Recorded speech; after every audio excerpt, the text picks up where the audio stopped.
జయ శ్రీ రాధే కృష్ణ. నిన్నటి కథాభాగంలో రామాయణ మహత్యంలో భాగంగా మనం సౌదాముని యొక్క శాప వృత్తాంతాన్ని విని ఉన్నాం.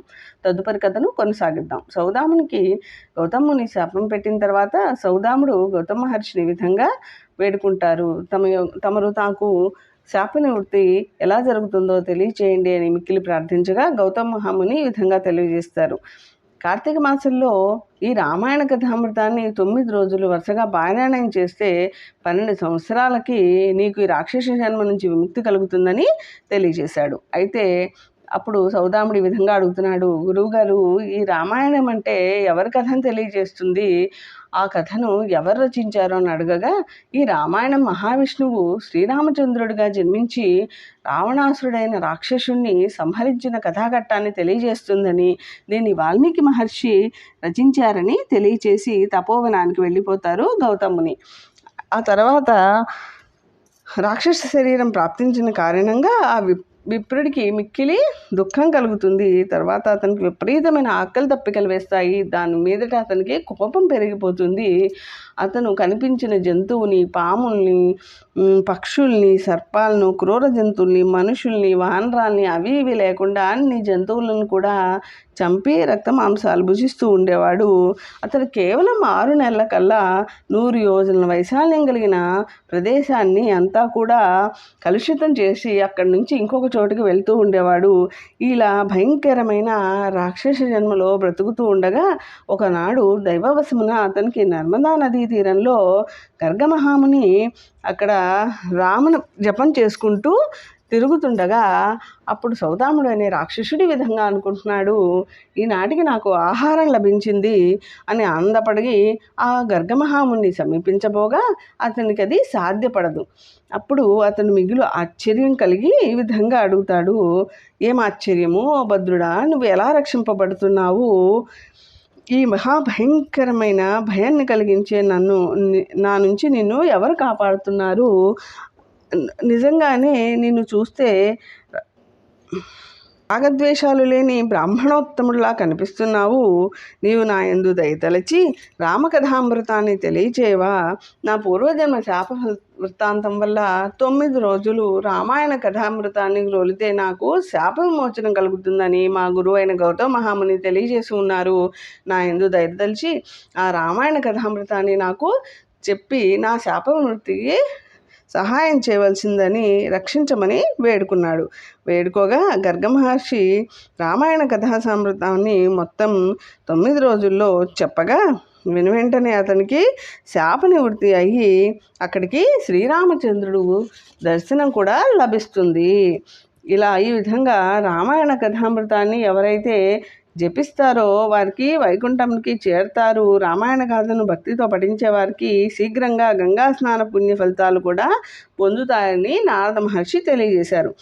ఇదంతా విన్న తర్వాత సనత్ కుమారులు విధంగా అడుగుతున్నారు, ఓ మహర్షి, రామాయణ పఠన శ్రవణాల ఫలితాలను కూడా మాకు దయతో తెలియచేయండి. ఓ మునీశ్వర, విశేషాలను మీ నోట విన్నప్పుడు మాకు నిజమైన తృప్తి కలుగుతుంది, ఇంకా కథ చెప్పండి అంటూ వేడుకోగా నారద మహర్షి ఈ విధంగా తెలియజేస్తున్నాడు.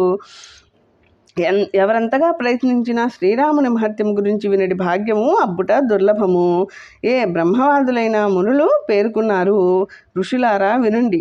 ఈ చిత్రమైన రామాయణ ఇతిహాసమును అతి ప్రాచీనమైంది. సమస్త పాపాలను కూడా పోగొడుతుంది. ఈ పోగొట్టే ఈ రామాయణ కథామృతాన్ని తెలియజేస్తాను వినండి. పూర్వము సుమతి అనే ఒక మహారాజు ఉండేవాడు. అతను 7 ద్వీపాలకు ఏకైక ప్రభువు, ధర్మాత్ముడు, సత్యసంధుడు, సకల సంపదలతో తొలతూగుతూ ఉండేవాడు. అనుక్షణం రామకథామృతాన్ని వింటూ ఉండేవాడు. అహంకారం లేకుండా నిరంతరం స్వయంగా శ్రీరాముని పూజ చేస్తూ రామ పూజా పరాయణాలతో భక్తి శ్రద్ధలతో సేవిస్తూ గడుపుతూ ఉండేవాడు. అతని ధర్మపత్ని కూడా రామసేవలో అతన్ని మిక్కిలి అనుసరిస్తూ ఉండేది. ఒకనాడు ఒక మహాత్ముడు ఈ మహారాజు ప్రవచనం సమయం నందున అక్కడికి విభండక మహర్షి విచ్చేసిన తర్వాత ఆ విభండక మహర్షిని చూసి ఆ మహారాజు అతిథి సత్కార్యాలు చేస్తూ ఆ ముని సంతృప్తి గావిస్తూ ఉన్నతాసనాల మీద కూర్చొని అతనికన్నా తక్కువ ఎత్తు కలిగిన ఆసనం మీద తాను కూడా కూర్చుని ఈ విధంగా అంటున్నారు. ఓ బ్రహ్మర్షి శాంతాత్మ, సమస్త సంపదలు భార్యాభర్తలు మీ పాదాల చింతన సమర్పిస్తున్నాను. నేను మీ సేవకుడును, మీకు నేను ఏమి చేయగలను అని ఆజ్ఞాపించండి అని వినయంతో అడగగా ఆ విభండక మహర్షి విధంగా సమాధానం చెప్తాడు. ఓ భూపాల, సన్మార్గంలో సాగిపోతున్న నీ ఎడ నేను ప్రసన్నుడైనాను. ఓ మహాత్మా, నీకు శుభ పరంపరలు ప్రాప్తిస్తాయి. ఆ శ్రీ మహావిష్ణువు గురించి తెలియచేసే పురాణాలు పెక్కు కలివు. ఆ మాఘమాసమునందున రామాయణ ప్రవచన శ్రవణములకు పూనుకున్నావని విన్నాను. నీ మహాసాధ్వి కూడా నీ రామకార్యంలో నీకు సహధర్మచారిణి ఉన్నది. ఇట్టి మీ సేవా కార్యక్రమాలకు కారణం ఏమిటో నాకు సవిస్తారంగా తెలియచేయండి అని అడగగా ఈ విధంగా రాజు చెప్తున్నారు. పూర్వము మాలిని అనే పేరు కలిగిన శూద్రుడని నేను సమస్త ప్రాణులకు హాని కలిగిస్తూ ఎప్పుడూ కూడా ఇతరుల మీద సాడీలు చెప్పుతూ ధర్మ మార్గాలకు వ్యతిరేకంగా వెళ్తూ దేవద్రవ్యాలను అపహరిస్తూ జీవిస్తూ ఉండేవాడిని. ఇలా ఉంటే నా బంధువులందరూ కూడా నన్ను వెలివేశారు. పెద్దల మాట నేను పూర్తిగా పెడచెవని పెట్టి ఉన్నాను. ఈ విధంగా ఉండగా వాళ్ళు వెలివేయగా నేను ఇలా అరణ్యాల వెంబట బాటసారులను అడ్డగిస్తూ వారిని దోచుకుంటూ అత్యంత కష్టాలతో అంతులేని కష్టాలను భరిస్తూ ఒంటరిగా జీవిస్తూ ఉన్నాను. ఒకనాడు దైవానుగ్రహం వల్ల నేను వశిష్ఠాశ్రమానికి సమీపానికి చేరుకున్నాను. అక్కడే ఒక చిన్న కుటీరాన్ని ఏర్పరచుకొని అక్కడే నివసిస్తూ ఉండగా నా భార్య ఈ సాధ్వి పూర్వజన్మలో వింధ్యపర్వత ప్రాంతమున నిషాద వంశంలో జన్మించి ఉన్నది. ఈమె పేరు కాళి. నేను వశిష్ఠాశ్రమం దగ్గర నివసిస్తూ ఉండగా ఒకనాడు మిక్కిలి ఆకలి దాహాలతో అక్కడికి వచ్చింది. నేను ఆమెకు దాహాన్ని ఇచ్చాను. ఇచ్చిన తర్వాత ఆమె సంతుష్టురాలై తన కథను వివరించింది. ఆమె నిషాద వంశంలో పుట్టింది. ఈమె తండ్రి దావికుడు. ఈమె వింధ్య పర్వతాల ప్రాంతాల్లో నివసిస్తూ ఈమె తన పరువుల సొమ్ముని అపహరిస్తూ ఇతరుల మీద ఎప్పుడు చాడీలు చెప్తూ ఉండేది. ఈమె పతిని చంపిందని ఈమెని బంధువులందరూ కూడా వెలివేశారు. ఓ మునీశ్వర, తన జీవిత విశేషాలను విధంగా నాకు తెలియజేసిన తర్వాత మేమిద్దరం కూడా ఆ గృహంలో భార్యాభర్తలుగా జీవిస్తూ ఉన్నాము. అలా జీవిస్తూ ఉండగా మాకు అక్కడ ఒకనాడు ఆకలి మీద మేము వశిష్ఠాశ్రమానికి వెళ్ళాము. అక్కడ వారు మాఘమాసంలో రామాయణ కథామృతాన్ని చెప్పుకుంటూ ఉండగా ఆ భక్తి కలిగి మేము కూడా రామాయణ కథామృతాన్ని వారితో పాటు 9 రోజులు విన్నాము. విన్నాక మేము మరణించిన తర్వాత విష్ణుభాష్యులు వచ్చి మమ్మల్ని తీసుకొని పోయి ఆ శ్రీరామ సౌధంలో కొంతకాలం ఉన్నాక అక్కడి నుంచి మేము బ్రహ్మలోకానికి చేరాము. ఆ సత్యలోకంలో కూడా కొన్నాళ్ళు ఉన్నాక మేము స్వర్గలోకానికి చేరాము.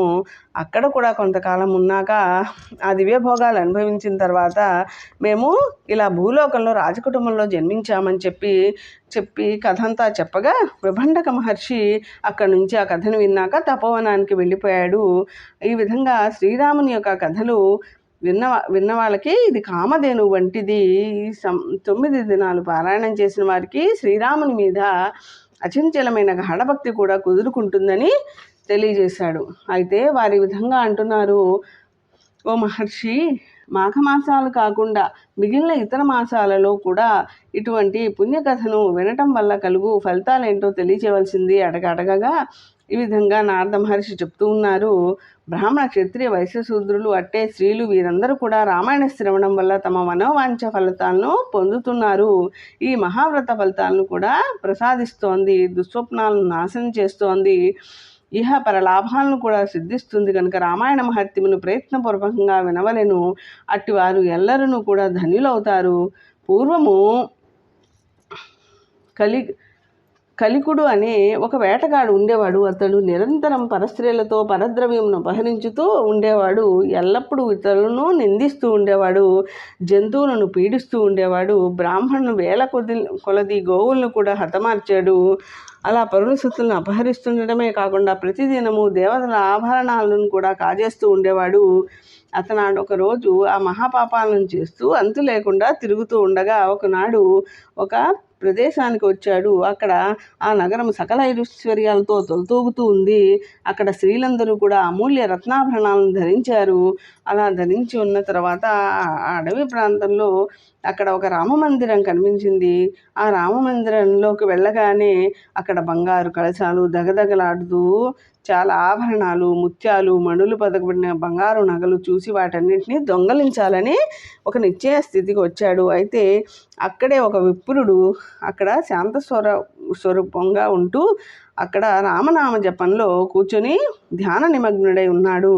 అతన్ని చంపేసి ఆ తర్వాత ద్రవ్యమంతా దొంగతనం చేయవలని భావించి ఆ కలికుడు ఆ బ్రాహ్మణుడైన ఉత్తంకుని చంపుటకు సిద్ధపడ్డాడు. ఆ కిరాతుడు ఆ బ్రాహ్మణ్ణి పడదోసి అతని వక్షస్థలమును గాలుమోపి తన చేతిని అతని జుట్టు పట్టుకొని అతన్ని చంపేయడానికి ఉద్యుక్తుడవగా ఆ ఉతంకుడు ఈ విధంగా పలుకుతున్నాడు: అయ్యా సాధు, నిరపరాధినైన నన్ను ఎందుకు నిష్కారణంగా చంపబోతున్నావు?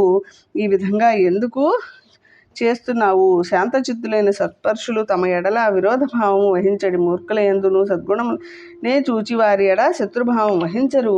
క్షమాశీలులు ఇతరుల్లో దోషాలను గురించి ఎంతగా విన్నను వాటిని ఏమాత్రం పట్టించుకోరు. అట్టివాడిని ఉత్తమ పురుషునిగా పెద్దలు పేర్కొన్నారు. అట్టివాడే భగవంతుని అనుగ్రహాన్ని కూడా పాత్రుడవుతారు. ఈ భార్య పిల్లలు పోషణకై పరుల సొమ్మును అపహరించుటకై పాల్పడుచున్నావు. ఈ సంపద ప్రోగు చేయుచున్నావు. చివరికి భార్యాపుత్రులు ఈ సంపద అన్నిటినీ వదిలి తానొక్కడే పరలోకానికి వెళ్తారు.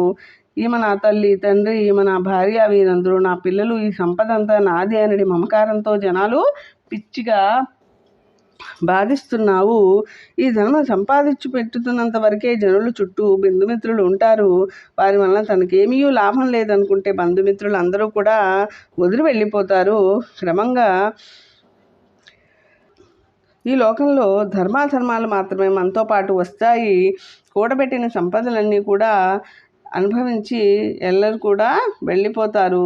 తాను చేసిన పాప ఫలితాలను మాత్రం ఆ మూఢుడు ఒక్కడే అనుభవిస్తూ ఉంటాడు. వారెవ్వరూ అందు పాలు పంచుకోరు అని చెప్పగా అప్పుడు ఉదంక ముని యొక్క సాంగత్య ప్రభావం వల్ల ఆ భగవత్ సన్నిధిలో ఉండటం వల్ల ఆ లుబ్ధునికి పాపములన్నీ పటాపంచలయ్యి వాటి పిమ్మట మిగులు పశ్చాత్తప్తుడై ఆ ఋషితో ఇట్లా అంటున్నాడు: ఓ విప్రోత్తమా, నేను వచ్చిన మహాపాప కార్యాలు అంతమే లేదు. నీ దర్శన ప్రభావంచో వీటన్నిటి నుంచి నేను విముక్తుడనైతిని. నేను అనుదినము పాపములనే అనుసరించుతూ చెప్పనలవి కాని మహాపరాధాలను ఒడగొట్టి తిని ఇక నాకు విముక్తి ఎట్లా లభిస్తుంది? ఓ స్వామి, నేను ఇప్పుడు ఎవరిని శరణు పొందగలను అని మిక్కిలి ప్రార్థించగా ఉదంకుడు ఈ విధంగా అంటున్నాడు: పరాజ్ఞుడా, నీవు ధన్యుడువు. నీ బుద్ధి నిర్మలమైనది, పదునైనది. ఇక నీవు నీ బుద్ధి బలంతో ఈ సంసార దుఃఖాల నుంచి బయటపడి ఉపాయం పొందగలవు. చైత్రమాసం శుక్లపక్షములో పాడ్యము మొదలుకొని 9 దినాలు భక్తి శ్రద్ధలతో ఈ రామాయణ పారాయణాన్ని సాదరంగా విను అని చెప్పి పాపాల నుంచి విముక్తుడవుతావని చెప్పగానే ఆ కలికుడు ఆ క్షణమునందే రామాయణ వృత్తాంతమును విన్నాడు. ఆ పిమ్మట అతను తను చాలించారు. ఆ చాలించిన తర్వాత విష్ణు పార్శ్వులు వచ్చి దివ్య విమానమును అధిరోహించి ఉత్తంక మహర్షితో ఇట్లా నడిచాడు: ఓ దీక్షతో వ్రతములను ఆచరించే ఉత్తంక మహాముని, నా పరగురువు నువ్వే.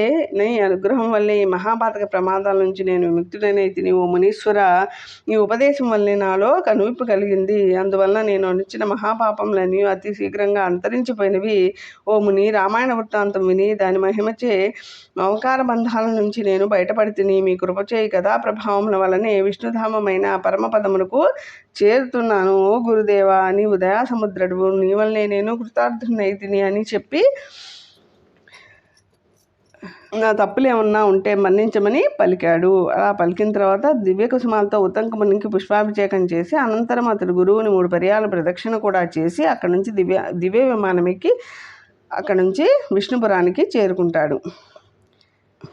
అందువలన ఏ ఋతువుల్లో కూడా ఈ రామాయణ మహాగాథను విన్నా దానివల్ల సత్ఫలితాలు పొందగలుగుతారని నారద మహాముని సనత్ కుమారులు అడిగిన విషయాన్ని సమగ్రంగా వివరించారు. తర్వాత కథను మనం తర్వాత వీడియోల్లో విందాం. జై శ్రీ రాధే కృష్ణ.